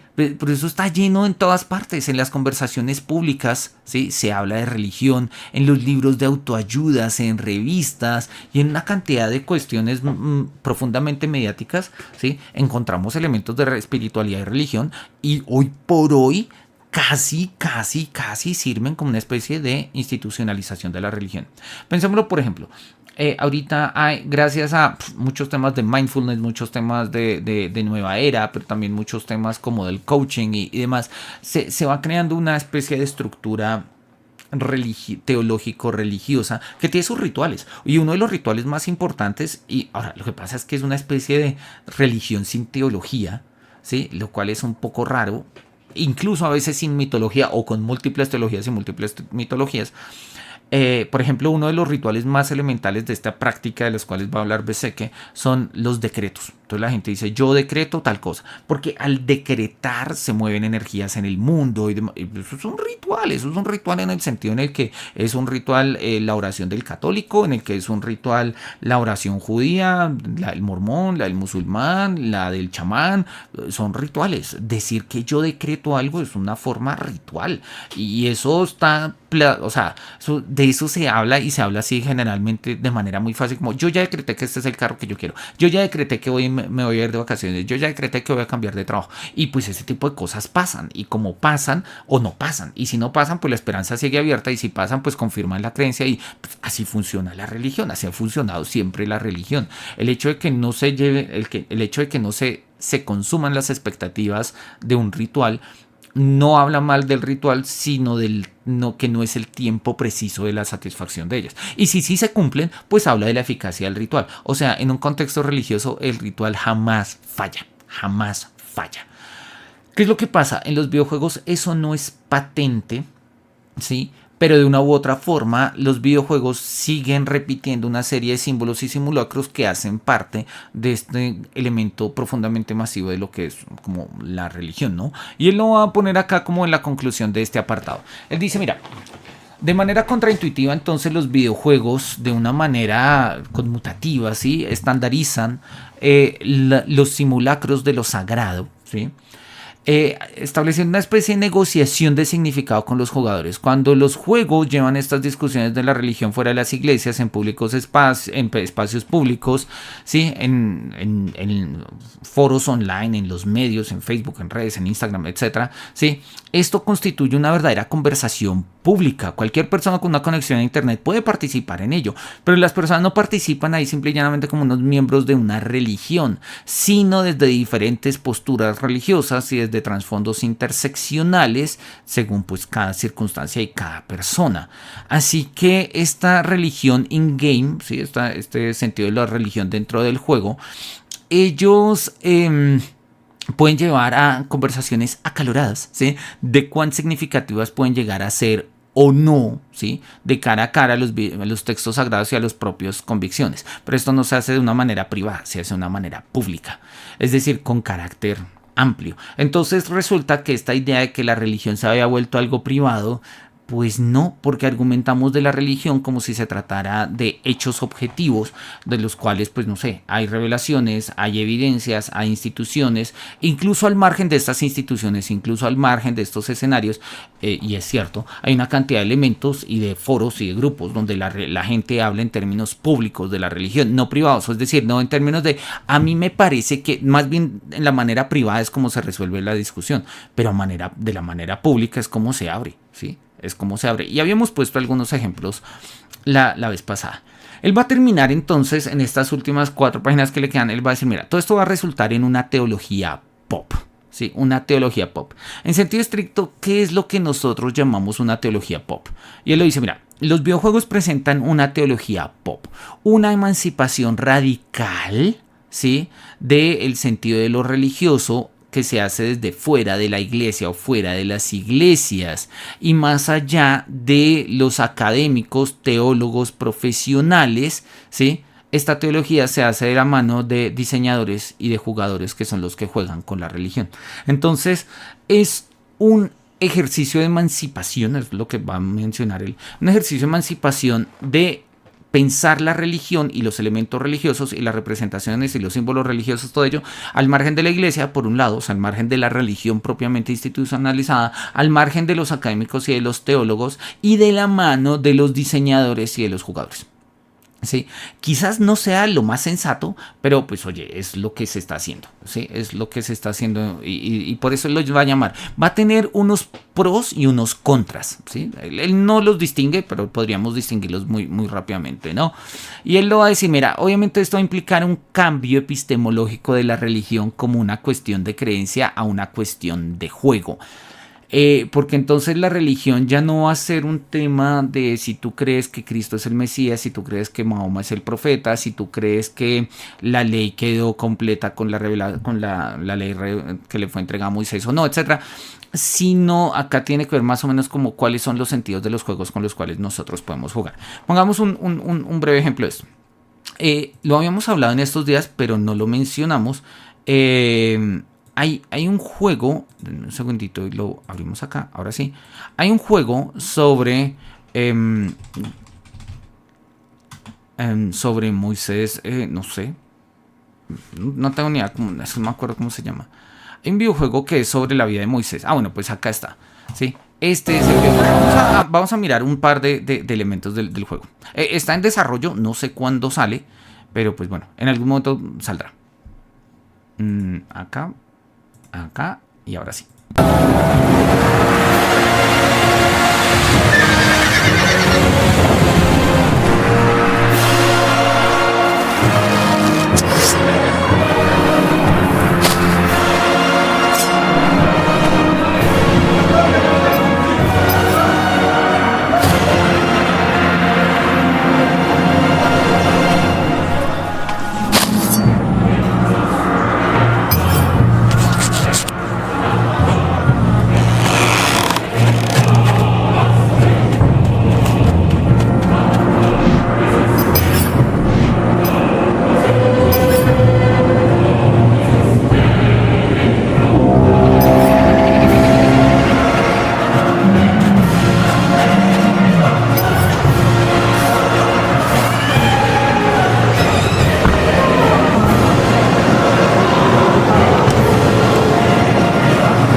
Bien, es un juego interesante.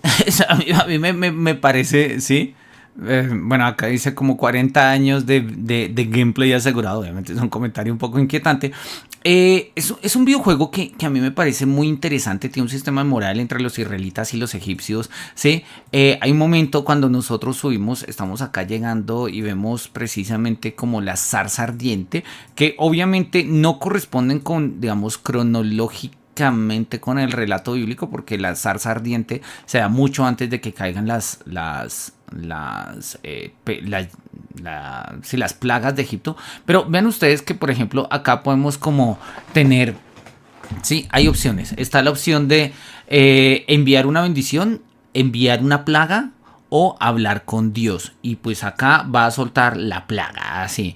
Obviamente tenemos unas representaciones de Egipto un poco extrañas y curiosas. Bueno, allá están las 3 pirámides, ahí está la esfinge, está un poco de cosas. Había que mirar si esto de una u otra forma era el espacio, pero repito, en términos de un retro lugar necesitamos que Egipto se vea como pensamos que se ve Egipto. Y pues tenemos que meter todo el mundo en un pequeño Egipto. O sea, algo así como Las Vegas, ¿no? Donde metemos todo apeñuscado como para que estén los elementos que nosotros pensamos que deberían estar, pero no en un sentido realista ni nada por el estilo. Entonces, de esta manera, lo que él está diciendo, la religión deja de ser un tema de creencia para volverse un tema de juego. Entonces, las plagas de Egipto ya no es un tema de creer si Dios mandó plagas o no, de si definitivamente, sí. Por ejemplo, acá los marcamos, ahí vemos a la rana saltando. Ya no se trataría acá tanto de ver si creemos en el relato de la Biblia o no y demás. Mira, yo lancé las plagas de Egipto. Sí, yo las lancé. Dios me dio el poder en un videojuego y yo las lancé. Obviamente esto es ficción, pero esto va generando unos sentidos. Y unos sentidos que justamente pues hacen que, dice él, separan un poco la dinámica, ¿sí?, de lo que es, digamos, la dinámica religiosa, mientras que la clave de la religión es la creencia, la fe, bueno, en ciertas tradiciones, sé que tal como nosotros hemos conceptualizado este debate entre fe y razón, acá lo que importaría es el juego. No estoy del todo en desacuerdo, o sea, pero me parece que esto es un concepto muy simple de la creencia. Yo creo que la creencia religiosa, creo que cuando nosotros jugamos también con nuestras creencias. Y ahí obviamente pues estoy hablando de referentes filosóficos profundos desde las concepciones, digamos, toda la teoría de Wittgenstein sobre la creencia, Davidson que filosóficamente habla sobre la creencia. Acá pienso que la creencia no es simple y llanamente una cuestión de, ay sí, yo creo en Dios porque tengo fe y ya. Es una serie digamos, es una aceptación de una serie de proposiciones tácitas a propósito del mundo, ¿sí?, que van constituyendo sistemas de creencias. De hecho, la creencia no es atómica, la creencia no es simple, no es un elemento simple y ya, ay sí, yo creo en Cristo y ya. Eso va articulado con un montón de creencias y lo que hay son como redes de creencias. Y por eso podemos tener creencias raras, mixtas, mezcladas, complejas, contradictorias incluso, ¿sí? Y ahí está, Dilthey lo decía, no lo dice en estos términos, pero pues Dilthey lo decía de cierta manera, dice, somos las contradicciones que somos capaces de soportar. Y eso, nuestros sistemas de creencias son profundamente contradictorios. Y hasta donde lo soportamos, lo llevamos. Y obviamente cambiar creencia por videojuego es como si en el videojuego no hubiese creencia, cuando, pues repito, el videojuego se enmarca sobre otras redes de creencias, dentro de las cuales incluso habría una serie de creencias religiosas, ¿no? Eso podríamos como mirarlo un poco. Pero bueno, es un poco lo que él va a decir acá. Él lo dice, bueno, si esto es así, si esto funciona así, entonces la religión tiene sentido principalmente dentro del tiempo y espacio delineado dentro del videojuego, y cualquier tipo de conocimiento presentado dentro de él es en primera instancia y principalmente verdadero, en tanto que en una dimensión diegética. Esto es el por qué los desarrolladores pueden tomar una amalgama de religiones históricamente dadas, de signos, de historias, y las presentan como algo nuevo, alguna experiencia religiosa ahistórica fundamental. Y sí, eso es cierto, la religión tendría un sentido meramente diegético en los videojuegos. O sea, recordemos que la idea del elemento diegético y extradiegético son formas de la narratología para entender aquello que pasa dentro del relato diegético y aquello que ocurre por fuera del relato pero hace parte del producto extradiegético. Ejemplo, la música en las películas suele ser extradiegética. Está en la película, pero los personajes no la escuchan, ¿sí? Una música que escucha a los personajes y escuchamos nosotros sería una música intradiegética o diegética de entrada, ¿sí? O sea, hace parte del mundo narrativo, el mundo de la ficción. La religión en este sentido tendría una validez diegética. O sea, la religión en los videojuegos es la religión de los videojuegos. No vamos a menos que yo sea una de estas personas que conecta con la religión de la cuarta postura y saco algo de su sentido y lo traduzco a un sentido real, pues sí. Pero de todas maneras, en principio, como que la religión en los videojuegos, en tanto simulacro, es completamente referente. Y esto, y pues tener la conclusión, pues termina siendo una religión completamente descontextualizada. Sí, o sea, la religión que aparece en el videojuego, el cristianismo que aparece en el videojuego, las tradiciones musulmanas, hindúes que aparecen en el videojuego, pues no tienen en cuenta los contextos de lo que históricamente en el mundo sí ha acontecido. Yo creo que, y acá, no repito, estoy parcialmente de acuerdo con el argumento, pero creo que valdría la pena volver sobre este debate, y por eso lo pongo acá. Y él dice, mira, en vez de esto, la religión encuentra un refugio en la ficción, especialmente, ¿sí? En tanto que en esta ficción embodied, encarnada en los videojuegos, exactamente porque las personas jóvenes de Occidente ya no creen en la religión nada más, ¿no? Yo creo que valdría la pena volver sobre ese debate, y de hecho me quedé como la idea y dije, voy a escribir algo ojalá tenga tiempo en estos días para empezarlo a escribir. Un debate que se da en el epistolario entre Dilthey y Husserl a propósito de la religión. Ellos están hablando sobre temas de la historia y cómo pensar la historia. Dilthey ya viejito en 1911, Husserl todavía estaba en pleno apogeo de su formación. Y le escriben el texto de la filosofía como ciencia estricta, que esas filosofías basadas en la cosmovisión pues no tienen como mucho sentido. Dilthey acaba de escribir un texto que se llamaba la teoría de las concepciones del mundo, bueno, así se le conoce editorialmente, es los sistemas metafísicos y su influencia en la concepción del mundo, algo así. Y va a decir, pues Dilthey y Husserl empiezan a tener un intercambio, y Husserl le dice a Dilthey como, a ver, pero pongámonos de acuerdo en algo. Es imposible inferir hechos de ideas. O sea, de una idea yo no puedo deducir un hecho. Eso no se puede. Y nosotros tenemos ideas claras, ¿sí? Y entonces, ¿qué es lo que pretende hacer la cosmovisión? La cosmovisión precisamente prefiere inferir de ideas hechos. Y eso no se puede. ¿Sí? Y es Husserl el que pone el ejemplo de la religión. Él dice, a ver, por ejemplo, de la idea de religión, yo no puedo inferir religiones. ¿Sí? No se puede. Y Dilthey le va a decir, de acuerdo, pero es igual de absurdo deducir ideas de hechos, ¿sí?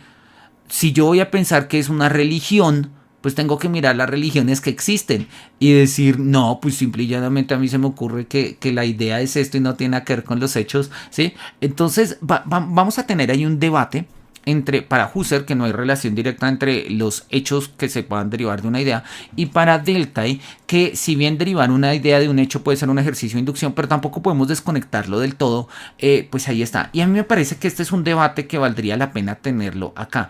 Pensamos, sí, estamos de acuerdo, la religión en los videojuegos está completamente desconectada de sus tradiciones y demás. Pero al mismo tiempo, en tanto que son los trabajadores, en tanto que son personas que tienen unos compromisos religiosos en una serie, unos sistemas y unas redes de creencias que hacen estos juegos, pues tampoco me parece tan neutral. Y valdría la pena como mirar un poco de nuevo estas consideraciones, ¿no? Va a citar allá un texto de Wagner, que es una comentarista del tema de la religión también en videojuegos, y ella va a decir que los videojuegos ofrecen entonces mundos ordenados en una base temporal, mientras que la religión intenta hacer afirmaciones universales. Y eso es cierto, la religión in-game, si bien puede lanzar como afirmaciones universales, difícilmente o no hasta ahora las hemos sacado de allá. Yo creo que esto es una cuestión de tiempo. Esto es una cuestión de tiempo y no es una cuestión de estructura, ¿sí? ¿A qué lo digo? ¿Sí? ¿O en qué sentido lo digo? Lo digo en el siguiente sentido. De la misma manera que los tránsitos del politeísmo al monoteísmo implicaron tiempos, desarrollos evolutivos de la manera en la que comprendemos la sociedad, desarrollos políticos y demás, no haciendo que la religión politeísta sea peor que la monoteísta, sino que responden como a procesos históricos distintos. Yo creo que el hecho de que nosotros tomamos la religión en los videojuegos y en general en la parte mediática como algo encapsulado allí, ¿sí? Es simple y llanamente, repito, una cuestión de tiempo. Con el tiempo, en la medida en que nosotros dinamicemos nuestras experiencias con la inteligencia artificial, en la medida en que nosotros dinamicemos nuestras experiencias con mundos virtuales, es que llevamos 40 años, 60, ponle mucho, si queremos arrancar desde 1960. ¿Sí? Llevamos muy poco tiempo con estas tecnologías. Este tipo de cambios históricos requieren de muchísimo tiempo. A mí no me parecería absolutamente nada extraño que dentro de unos 500 años, 1000 años, ¿sí?, la humanidad tenga un profeta, ¿sí?, que hable de que un Dios se le reveló a través de una inteligencia artificial y eso tenga el pleno sentido. Hoy por hoy no sonaría un disparate terrible, ¿sí?, pero pues en unos siglos, cuando hayan suficientes avances, podríamos hacerlo. El hecho de que no lo podamos comprender ahorita no quiere decir que no pueda pasar, porque pues nosotros tenemos nuestros propios referentes históricos, ¿no? Entonces, ¿cuál va a ser como el punto? Y quiero ir como cerrando acá. Él va a decir, mira, la teología pop requiere de una epistemología lúdica, ¿sí? Como yo he argumentado, I argue that games demand a more ludic epistemology, ¿no? Como lo he argumentado, considero que los videojuegos, los juegos requieren de una epistemología lúdica de los jugadores, más allá de estos elementos que lo trascienden, como la creencia o la discreencia. Más allá de estos aspectos binarios, ¿sí?, necesitamos una epistemología idónea para los juegos, ¿sí? Y en este sentido, que no sea simple y llanamente como, si creo en ello, no creo en ello, va con mi religión, no va con mi religión, sino entendamos de una manera abierta. Y lo va a mostrar acá. A ludic epistemology, ¿sí?, una epistemología lúdica implica, ahí pongo como mi traducción amañada, implica que el juego es una forma de comprometerse con sistemas de sentido sobre un sistema temporal. Prefiero traducirlo así que traducirlo como un compromiso con sistemas temporales de sentido, que parecería ser un poco en el orden de lo que lo está diciendo. Porque, repito, puede que para nosotros sea así, pero creo que a futuro una experiencia religiosa puede atravesar nuestros escenarios digitales.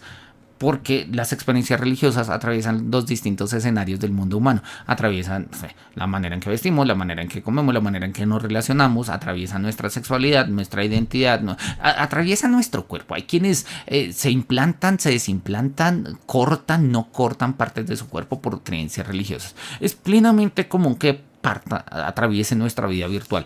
Hasta ahorita simple y llanamente son como pequeños referentes, pero repito, estamos muy jóvenes en esto. Nos faltan categorías, muchas, ¿sí?, por un lado, y por otro lado, pues nos falta entender un poco las consecuencias y la consolidación de este tipo de tecnologías. Emitir juicios sobre la historia es relativamente fácil porque gozamos de la distancia histórica. Emitir juicios del presente resulta profundamente difícil porque nos es demasiado inmediato. Eso ya lo han visto los grandes hermeneutas, Schleiermacher, por ejemplo. Entonces, jugar con la religión en los videojuegos puede sonar como sociológicamente educada, ¿sí?, como una especie de efervescencia. Pero, sin embargo, queremos ir un poco más allá. Queremos pensar de nuevo la religión, y esa es la idea. A pop theology, una teología pop, la cual yo sugiero, es el camino dominante en el cual muchas de las personas jóvenes de hoy en día encuentran y conocen la religión, requiere una forma de repensar de nuevo la religión, ¿sí?, y cómo nosotros hemos pensado en la religión de ahora en adelante. La religión no es más el dominio simple y llanamente de la creencia acerca del último sentido o de los sentidos últimos, basado en sustancias sagradas, en libros sagrados, en tradiciones sagradas, en objetos sagrados, etc. No, la religión se ha vuelto un juego y en este sentido nosotros interactuamos con él. Ahora, si nos ponemos en sentido estricto, esto no es nuevo, esto es viejo. Esta es la tesis de Huizinga, cuando Huizinga muestra que justamente de la base del juego nace la religión. Que la religión vuelva al juego simple y llanamente quiere decir que estamos llevando la religión a sus orígenes y muy seguramente saldrá renovada. Pensar que la religión ha muerto es es cortoplacista, o sea, es decir, estamos viendo el siglo XIX al siglo XXI como acá. Una perspectiva amplia nos va a mostrar justamente como un renacer de la religión y que pues este tipo de ciclos históricos, sin entrar acá en determinismos ni en necesidades históricas, pues nos va mostrando que hace parte de una especie, digámoslo así, de destino inefable pues de nosotros como seres humanos. De nosotros como seres humanos. Así que la pregunta que tendríamos que hacernos es, bueno, ¿qué es lo que implica, ¿sí?, una teología pop para el consumo de los videojuegos y la producción? Y él dice, bueno, primero, cuando los diseñadores producen tales concepciones del mundo, ¿sí?, son reproducciones convencionales basadas en mundos encantados que nosotros hemos perdido. Hemos perdido tantos que ahora creamos mundos encantados. Y de hecho nos gustan los videojuegos. Si lo habíamos visto hace un tiempo, sí, al comienzo, en la segunda sesión creo que fue, si los videojuegos de comienzos del siglo XXI tuvieron un viraje hacia el mundo histórico, ¿sí? Assassin's Creed es el ejemplo, pero muchos, Medal of Honor, Call of Duty y demás, como la reconstrucción de ciertos elementos históricos, poco a poco han ido girando de nuevo hacia la ficción, una forma de reencantar el mundo. Y en segunda instancia, cuando los jugadores toman estas concepciones del mundo de la manera en la que ya hemos teorizado, jugando con la religión. La religión es así producida de manera playfully, o sea, muy jugable, ¿sí? O sea, en términos de podemos jugar mucho con ella y podemos consumirla así. Están temporalmente conectados con ello, ¿sí? Las debatimos, las comparamos, pero de una u otra forma se nos abre como un nuevo escenario, nuevo en tanto videolúdico, pero antiguo en tanto lúdico. Y de esta manera, la manera en la que muchas personas se relacionan con la religión hoy en día, y él lo va a decir ahí, es de la siguiente manera: muchos, millones de jugadores escogen, ¿sí?, to have all the possible religions, escogen tener todas las religiones posibles en el mundo, ¿sí?, y experimentar con ellas, jugar con la religión y presionar el botón. Entonces me suena un poco esta idea de Marquardt que él pone al final del texto de historia universal versus historia multiversal, y él va a decir: la historia universal nos cuenta una historia, la historia multiversal nos cuenta muchas historias. Somos seres humanos, somos finitos, la muerte llega siempre rápido, así que preferimos contarnos muchas historias que quedarnos únicamente con una. Así sea, nos contamos historias para rechazarlas, ¿sí?, y reivindicar la nuestra y lo que sea, pero entendemos que hay muchas historias. Pasaría algo por el estilo con nuestra nueva experiencia de lo religioso, ¿sí?, con nuestra nueva experiencia de lo religioso. Y yo creo que estos son escenarios que pues poco a poco se van abriendo. Las categorías que él ofrece acá son todavía precarias, insuficientes, pero están bien. Es un buen libro, es un buen trabajo y pues me ha dado mucho gusto leerlo con ustedes. Acá termina el texto. Él nos comparte acá como la bibliografía general, un glosario, más que un glosario, como un índice de nombres y de conceptos. Y bien, y con esto damos por terminado nuestra lectura del libro de The Pop Theology of Video Games, Producing and Playing with Religion, del profesor Lars de Wild. Ha sido para mí un gran placer haber leído todo este texto con ustedes durante esta semana. Fue un texto de, 160 páginas, 140 porque las últimas 20 son bibliografía. O sea, mira, no estuvo mal. Muchísimas gracias por la compañía y la atención. Será un placer volver a contar con ustedes en otras sesiones del seminario, así como vernos pues ahí en el canal, en los videos que vayamos subiendo y demás. Les deseo a todos ustedes que tengan una feliz semana, que los cielos nos miren con su beneplácito y hasta pronto.